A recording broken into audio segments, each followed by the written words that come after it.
गाली तो भाई कथा भी तो भाई तो तुम तुम के रखैला तुम के रखैला हेल्प के बाकी जी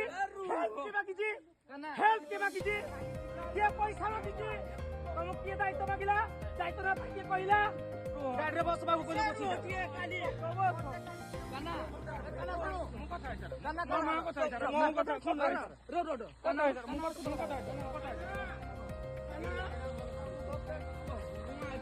सिपो बहुत खराब हो बहुत खराब हो भाई बहुत खराब हो सिपो खाली बाबू अछि बिले तमे साइलेंट गत किछि दिन तले घटिथिबा गुलीमाड़ घटनारे जनको गिरफ करिछि पुलिस।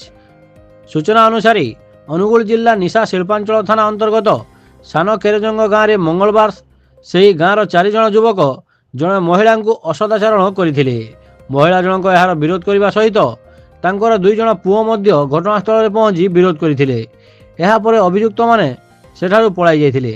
हेले किछि समय पर सेमाने एक नंबर विहीन कार रे आसी महिला और तांको पुओंक सह गंडगोल करथिले। जन अभियुक्त बंदूक बाहर करी 3 राउंड गुली चलाइथिले। सेथिरु गोटिए गुली नाबालकଙ୍କ जंघरे बाजिथिला।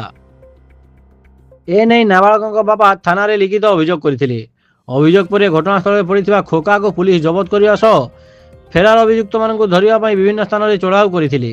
चढ़ाऊ बेले पुलिस बंरपाल थाना महिधरपुर गाँव में चढ़ाऊ करी सान केरेजंग गाँवर कालिया महापात्र को गिरफ कर पचराउचरा चलाई।